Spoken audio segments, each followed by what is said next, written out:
Hello दोस्तों, कैसे हैं आप सभी। उम्मीद करता हूं आप सभी बहुत ही अच्छे होंगे। तो आज की इस वीडियो में हम पढ़ने वाले हैं मूल आनुपातिक सूत्र किसे कहते हैं, या इसे ही हम सरलतम सूत्र के नाम से भी जानते हैं। तो ये क्या होता है, इसका परिभाषा क्या होता है, इसका उदाहरण क्या होता है, मूल आनुपातिक सूत्र कैसे निकालते हैं, इस वीडियो में हम सब कुछ सीखने वाले हैं और बहुत ही आसानी से आपको समझ में आएगा। तो चलिए दोस्तों देख लेते हैं। तो हमें पढ़ना है मूल आनुपातिक सूत्र। मूलानुपातिक सूत्र, या इसे ही हम सरलतम सूत्र के नाम से भी जानते हैं। तो मूलानुपातिक सूत्र या सरलतम सूत्र क्या होता है, यदि सबसे पहले इसके हम डेफिनेशन पे बात करें तो इसमें याद रखेंगे मूलानुपातिक सूत्र या सरलतम सूत्र रासायनिक सूत्र का ही प्रकार का एक भाग है। मतलब रासायनिक सूत्र के 3 प्रकार होते हैं। पहला है मूलानुपातिक सूत्र या सरलतम सूत्र, दूसरा होता है अणु सूत्र या आणविक सूत्र, और तीसरा संरचनात्मक सूत्र। तो सबसे पहला हम इसमें पढ़ रहे हैं, तो इसमें यह बताया गया है कि कोई भी तत्व, मतलब कोई भी मूलानुपातिक सूत्र वह रासायनिक सूत्र होता है जिसमें यह बताया जाता है कि किसी यौगिक के एक अणु में उपस्थित तत्वों के परमाणुओं की संख्या किस प्रकार है।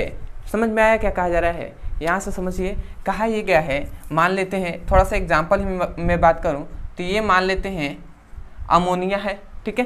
तो ये अमोनिया है, तो इसमें कहा जा रहा है ये क्या है, एक यौगिक है ना। तो यौगिक में इसमें कितने अणु हैं, तो भैया एक यौगिक के कितना अणु है, तो भैया यौगिक के एक अणु है इसमें। तो यौगिक के एक अणु है, तो यौगिक के अणु में कितने इसमें तत्व जुड़े हुए हैं। तो यहाँ पे हम जानते हैं कि 2 तत्व हैं, एक है नाइट्रोजन, एक है हाइड्रोजन।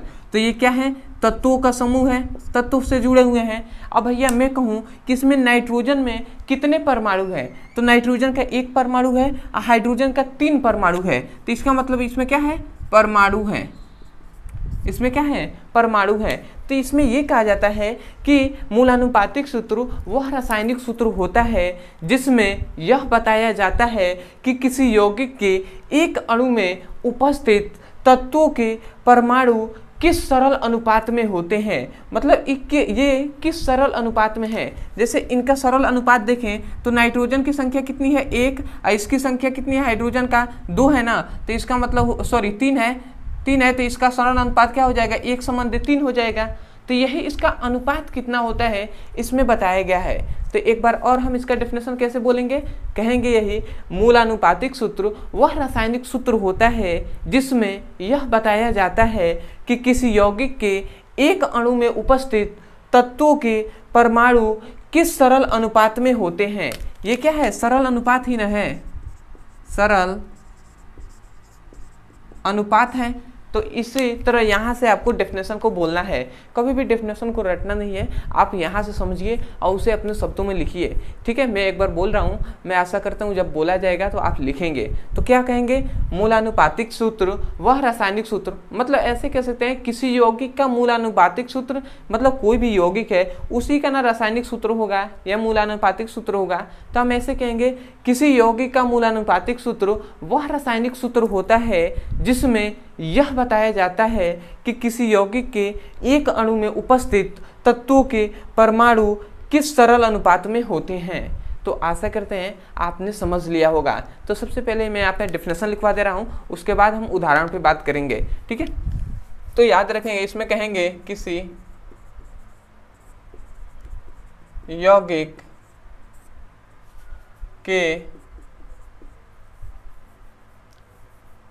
यौगिक का मूलानुपातिक सूत्र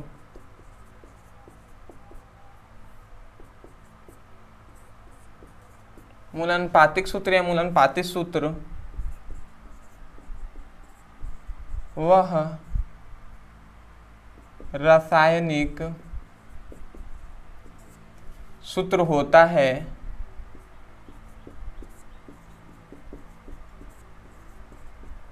जो यह बताता है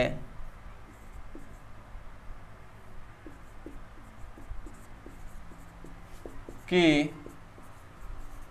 तत्वों की यौगिक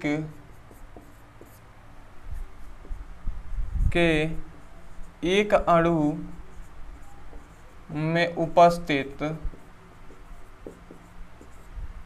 तत्वों के परमाणु किस सरल अनुपात में होते हैं। ठीक है, तो यहाँ पे हमने डेफिनेशन को लिख दिया है। क्या बोला गया है, यहाँ से नहीं, आपको यहाँ से समझना है कि इसमें ये कहा गया है कि किसी यौगिक का मूलानुपातिक सूत्र या सरलतम सूत्र वह रासायनिक सूत्र होता है जिसमें यह बताया जाता है कि किसी यौगिक के एक अणु में उपस्थित तत्वों के परमाणु किन सरल अनुपात में होते हैं। समझ में आ गया होगा। तो अब आते हैं हम इसके एग्जाम्पल पे, अब बहुत ही अच्छे से आपको एग्जाम्पल समझ में आएगा। तो चलिए दोस्तों एग्जाम्पल देख लेते हैं। तो यदि हम एग्जाम्पल पे यहाँ पे बात करें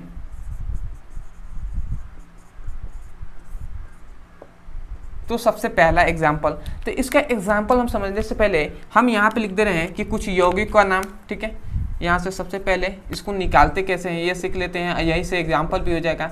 यहाँ पे मैं कुछ यौगिक का नाम लिखूंगा और यहाँ पे कुछ अणु लिख दूंगा, उसका अणु सूत्र क्या होता है। ठीक है, और यहाँ पे मैं लिख दे रहा हूँ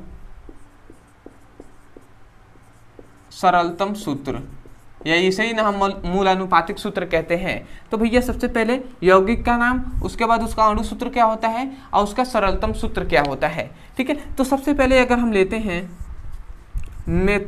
सबसे पहले हम ले लेते हैं एथेन को। ठीक है, तो एथेन को लेते हैं, तो एथेन का सूत्र अणु सूत्र क्या होता है C2H6 होता है।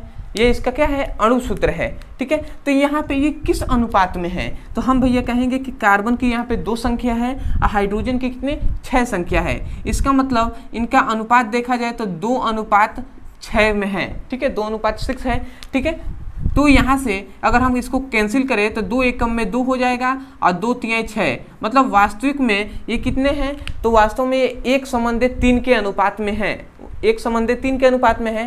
तो इसका सरलतम सूत्र क्या हो जाएगा, कार्बन की संख्या है 1 और हाइड्रोजन की संख्या कितनी है 3। तो इस प्रकार लिख सकते हैं। तो भैया एक का तो कोई मतलब नहीं होता है, तो CH3 हो जाएगा। इसका मतलब एथेन का यदि अणु सूत्र देखें तो क्या होता है C2H6 होता है, परंतु सरलतम सूत्र क्या हो जाएगा CH3 हो जाएगा। ठीक है, तो कोई भी एथेन का अणु सूत्र क्या हो जाएगा, सरलतम सूत्र CH3 और अणु सूत्र क्या हो जाएगा C2H6 होता है। तो इस प्रकार आपको समझना है। ठीक है, तो अब आते हैं इसके दूसरे एग्जाम्पल पे। यदि हम बात कर लें तो मान लेते हैं ग्लूकोज को हम ले लेते हैं। तो भैया ग्लूकोज का सूत्र होता है C6H12O6, ये इसका अणु सूत्र होता है। तो इसमें हम देखते हैं कि कार्बन का, यहाँ पे मैं अगर कार्बन का अनुपात बोलूँ तो कार्बन की संख्या है 6। ठीक है, और ये हाइड्रोजन की संख्या है 12 और फिर से ऑक्सीजन की संख्या है 6। तो ये 6, 12 और 6 के अनुपात में है।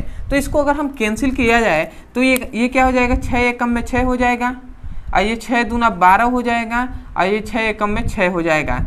इसका मतलब इसका अनुपात क्या आया, कार्बन हाइड्रोजन और ऑक्सीजन का अनुपात क्या आया 1 संबंधी 2 संबंधी 1 आया कि नहीं, 1 आया। तो इसका मतलब कि कार्बन की संख्या यहाँ पे कितनी हो जाएगी 1, हाइड्रोजन की संख्या हो जाएगी यहाँ पे 2, ऑक्सीजन की संख्या है 1। तो 1 का कोई मतलब नहीं होता है, तो हमने हटा दिया। तो इसका मतलब ग्लूकोज का सरलतम सूत्र क्या हो जाएगा CH2O हो जाएगा, परंतु अणु सूत्र क्या हो जाएगा C6H12O6 होता है। और याद रखेंगे जो अणु सूत्र होता है ना, यही इसका वास्तविक सूत्र होता है। यही क्या होता है, इसका वास्तविक सूत्र होता है। तो आशा करते हैं ये 2 आपको समझ में आ गया होंगे। अब आते हैं थोड़ी सी हम एक और एग्जाम्पल पे बात कर लेते हैं जिससे आपको और बेहतर से समझ में आ जाए। ठीक है, तो यदि हम इसके तीसरे एग्जाम्पल पे बात करते हैं, ठीक है, तो मान लेते हैं हमने ले लिया बेंजीन। ठीक है, तो बेंजीन का सूत्र होता है C6H6। तो यहाँ पे C6H6 का यदि हम अनुपात देखें तो भैया यहाँ पे अनुपात है कार्बन की संख्या है 6 और हाइड्रोजन की संख्या है 6, मतलब 6:6 में ये दोनों हैं, कार्बन और हाइड्रोजन। तो ये दोनों को अगर कैंसिल कराया जाए तो 6 एकम में 6, 6 एकम में 6, तो मतलब 1:1 के अनुपात में है। इसका मतलब कार्बन की संख्या है यहाँ पे 1 और हाइड्रोजन की संख्या है 1, तो 1 का कोई मतलब नहीं होता है, तो यह क्या हो जाएगा, CH हो जाएगा। तो इसका मतलब बेंजीन का सरलतम सूत्र क्या हो जाएगा, CH हो जाएगा, परंतु अणु सूत्र क्या हो जाएगा, C6H6 हो जाएगा। तो आशा करते हैं कि आपको ये जो एग्जाम्पल बताए गए हैं और निकालने के तरीका बताया गया है, ये आपको बहुत ही बेहतरीन तरीके से आपको समझ में आ गया होगा।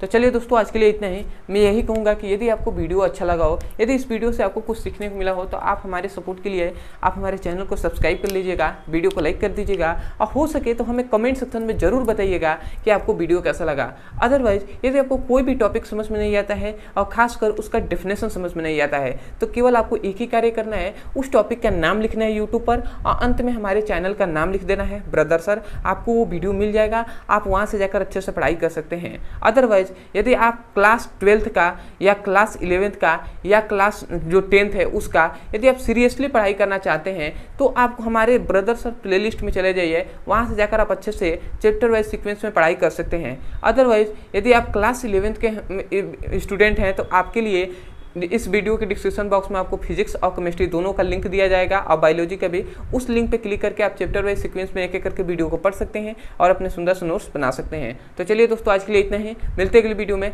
तब तक के लिए धन्यवाद। जय हिंद, जय भारत।